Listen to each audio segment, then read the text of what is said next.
Some stories begin in the most ordinary places on a regular day, yet they end up revealing the truest parts of human nature. That was exactly what happened one late afternoon at the First Pacific Bank on Wilshire Boulevard in Los Angeles. The bank was packed, with long lines stretching from the service counters to the entrance. Customers shifted impatiently, checking their watches and whispering frustrated complaints under their breath. The air was heavy with tension, and the employees rushed back and forth, trying to keep up with the chaos. Behind the counter, Brittany Wallace, a young bank teller with tired eyes and an impatient demeanor, typed away at her computer. She had been at her job long enough to know which customers mattered and which ones didn't, at least in her mind. She had already decided that the older woman standing in front of her was not one who deserved much attention. Linda Carter, a 73-year-old retired schoolteacher, stood quietly, clutching an envelope in her slightly trembling hands. She had always been independent, never one to ask for favors or handouts. But today, she had come seeking answers. She had noticed unexpected fees deducted from her account, small amounts, but enough to make a difference in her tight monthly budget. Living on a fixed pension, every dollar mattered. Taking a deep breath, Linda stepped forward, trying to keep her voice steady. "Good afternoon," she said politely. "I believe there's been a mistake in my account. I've been charged fees I wasn't informed about." Brittany barely looked up, her fingers still tapping at the keyboard.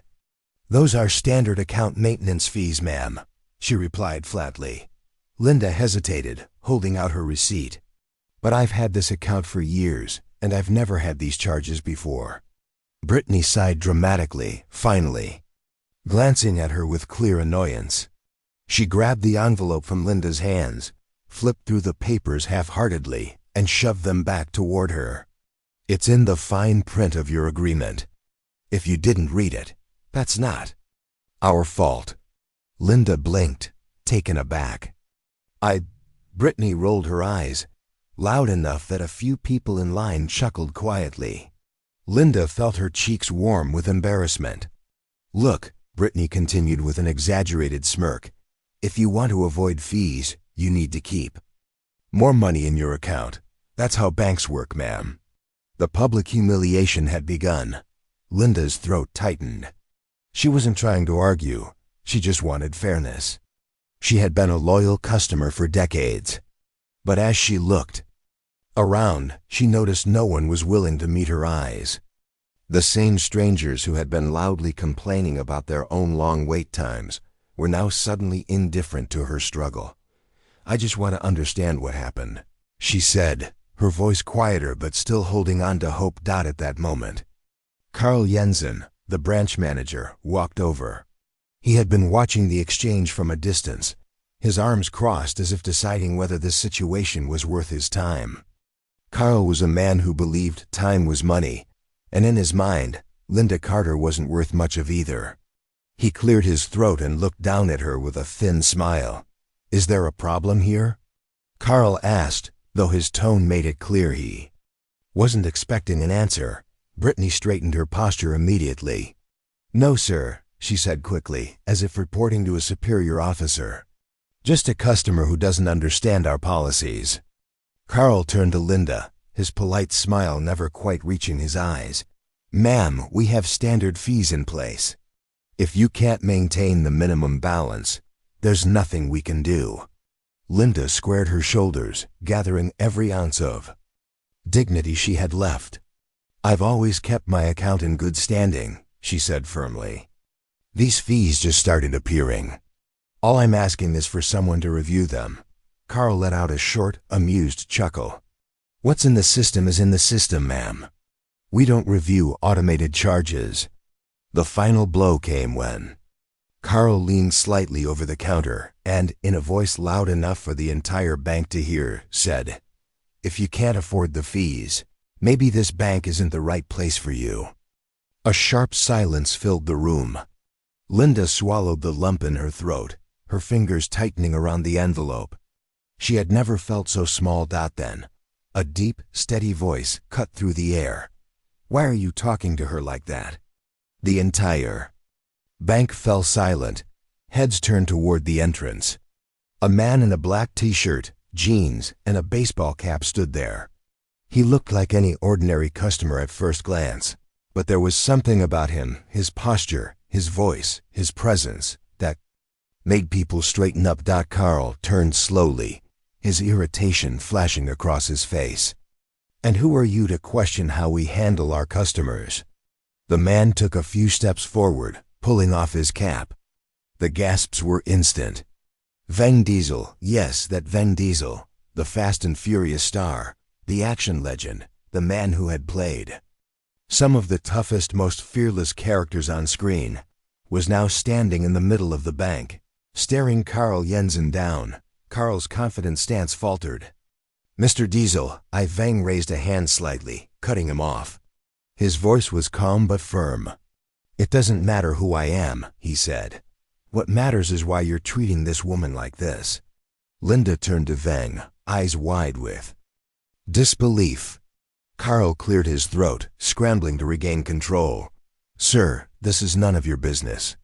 We have policies in place, and this lady doesn't meet the requirements." Vang tilted his head slightly, his expression unreadable. Then, with a slow, knowing smile, he asked, "Policies? Or an excuse to humiliate someone who's just asking for fairness?" A few customers murmured in agreement. Brittany, who had seemed so confident earlier, now glanced nervously at Carl, waiting for him to fix this mess. Vang turned back to Linda, his voice gentler now. "Ma'am, what exactly is the problem?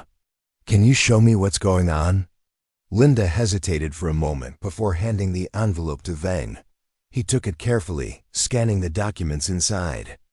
After a few seconds, he looked up at Carl, his expression unchanged. "This is a mistake," Vang said plainly. "These charges shouldn't be here. You're going to fix this." Carl opened his mouth, but Vang raised a hand again, stopping him. "If it's a mistake, you'll fix it," Vang continued, his voice steady. "And if it's not," his voice dropped slightly, becoming even more controlled, "then it's going to be a much bigger problem for you." Carl's face paled. Brittany fidgeted nervously. The tension in the room was thick enough to cut with a knife.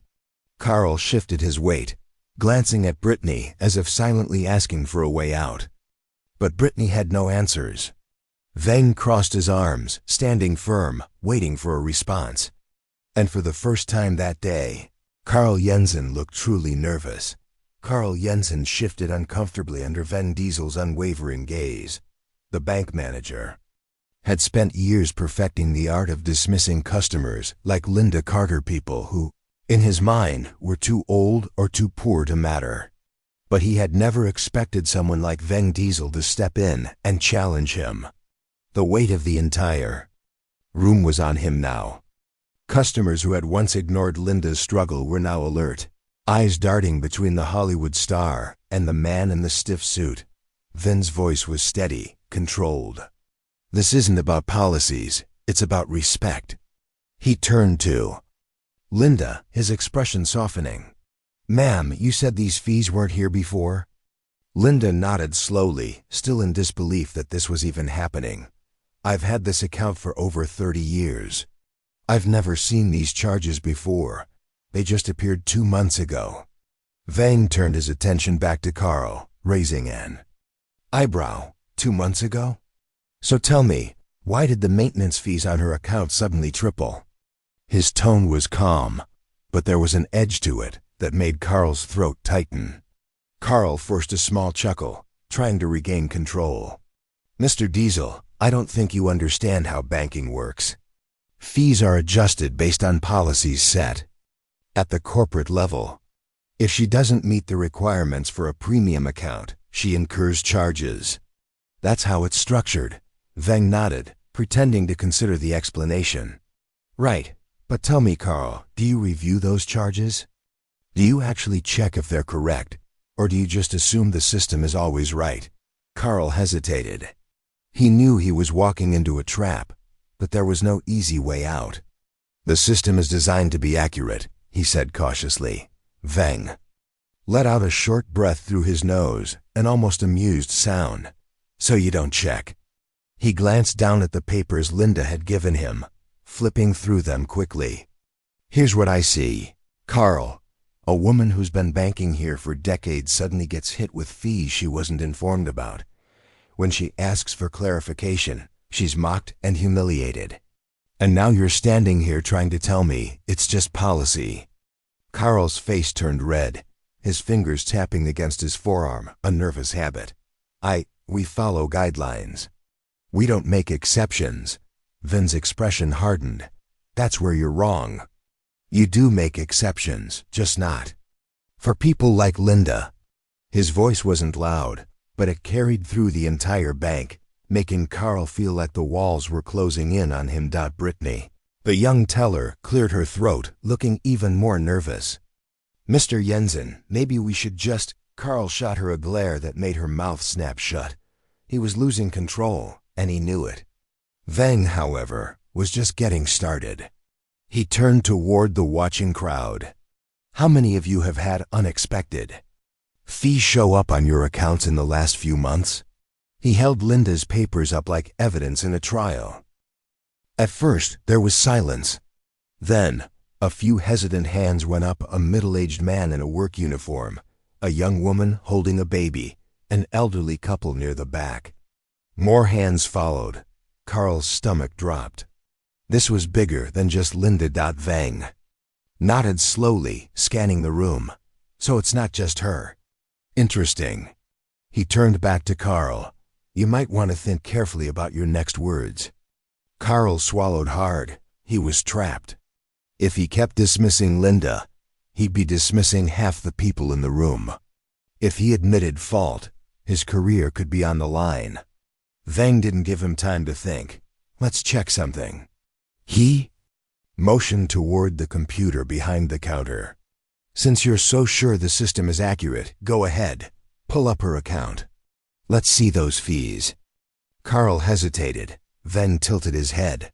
What's wrong? Thought you said everything was clear for people who pay attention. Brittany's fingers hovered over the keyboard. Carl shot her a look, but she wouldn't meet his eyes. She had no choice. With shaky hands, she pulled up Linda's account. The screen loaded, the numbers appearing in sharp contrast against the glow of the monitor. Vang leaned in slightly, his eyes scanning the information. A slow smile crossed his face.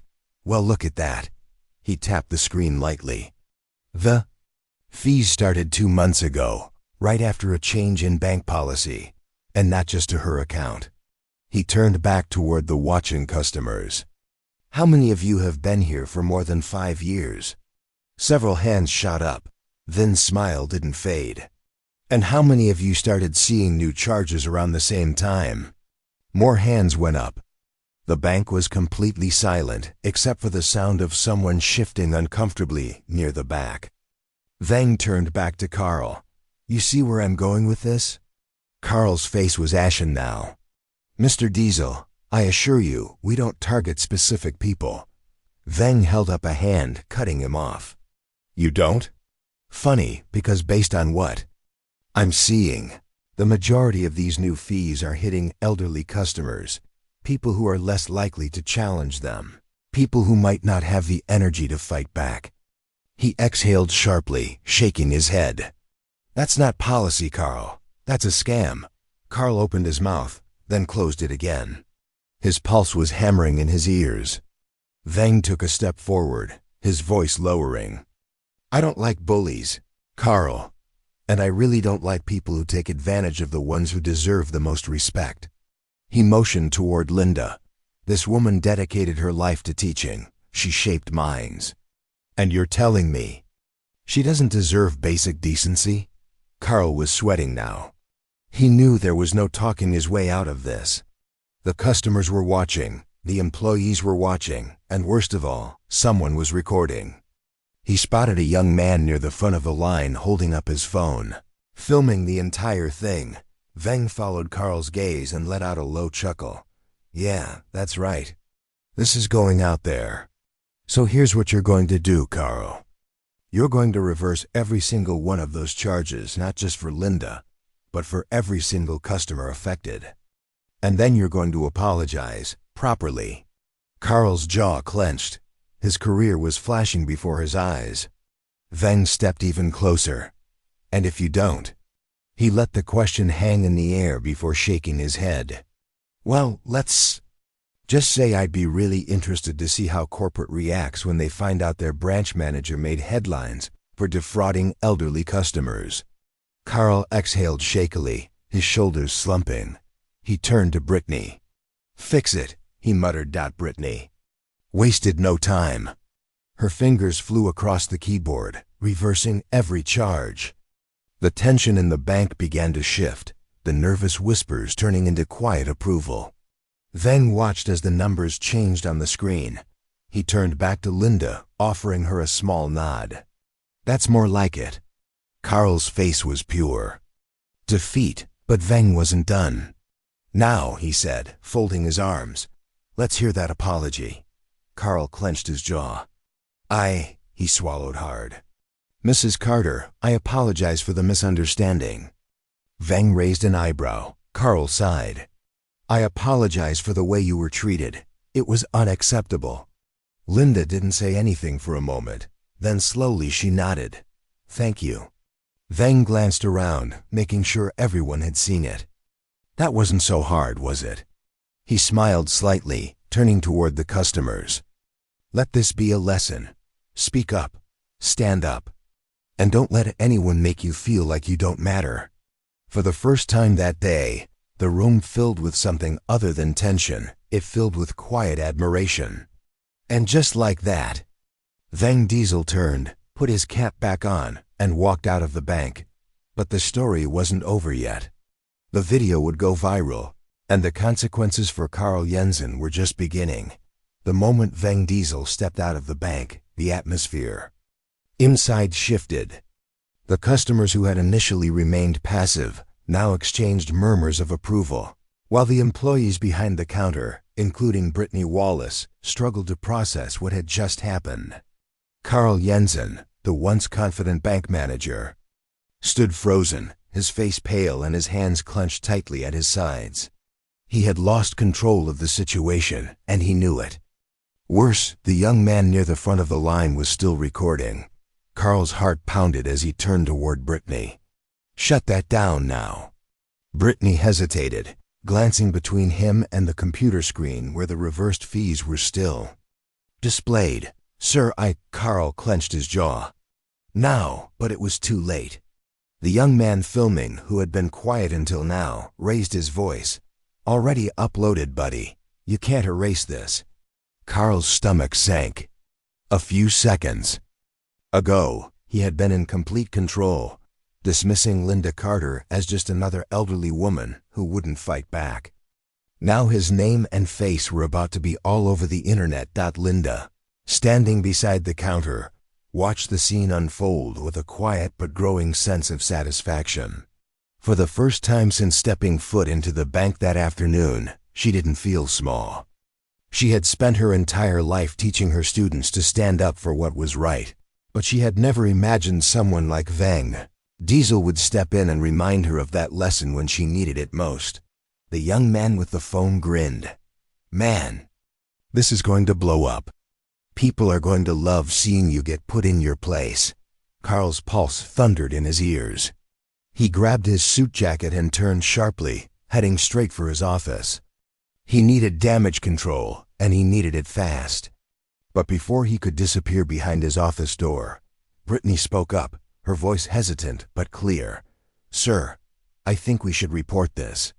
Carl froze. Brittany continued, we were never supposed to charge those fees in the first place.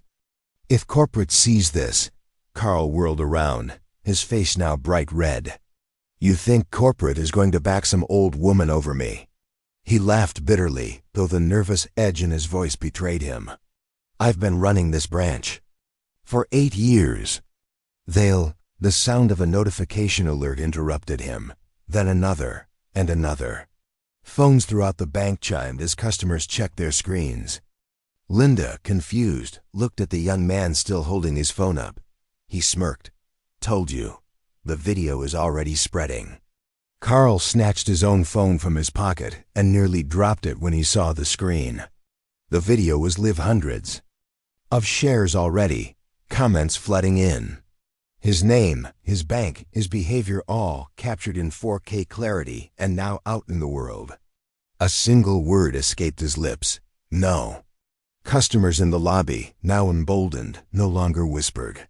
Some muttered in agreement, others chuckled under their breath, and a few outright shook their heads at Carl in disgust. He could feel the shift the way the power dynamic had flipped. Minutes ago, Linda had been the one looking down, ashamed.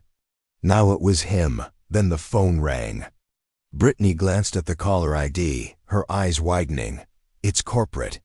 Carl snatched the phone from her hand. He straightened his posture, clearing his throat before pressing the device to his ear. Yes, this is Carl Jensen. The voice on the other end was curt and cold. Mr. Jensen, we need to talk, now. Carl turned on his heel and stormed into his office, slamming the door behind him. Outside, the bank settled into an odd silence. The tension was still there, but it was different now, an expectant quiet. Like the moment after a storm when the damage is being assessed. Linda exhaled deeply, suddenly aware of how tired she felt. It was over. She looked around at the other customers, noticing that many of them still had their phones out, still whispering about what had just happened. Brittany turned toward her, her posture less rigid than before. Mrs. Carter, I just want to say I'm sorry for how I spoke to you earlier. Linda studied her, then nodded. I appreciate that. Brittany hesitated, then added, and I'm really sorry you had to come here to fight for something that should have been yours in the first place. That, Linda knew, was the real apology. The bank's doors opened, and for a brief moment, a hush fell over the room. Everyone instinctively turned toward the entrance, almost as if expecting Vin Diesel to walk back in and finish what he started. But it was just another customer. Woman with 2 children, looking as exhausted as any working mother on a Friday afternoon. Linda smiled to herself. Vin Diesel didn't need to come back. He had already done what he came to do. A few days later, the full impact of that afternoon hit like an earthquake. The video of the confrontation spread faster than anyone had anticipated.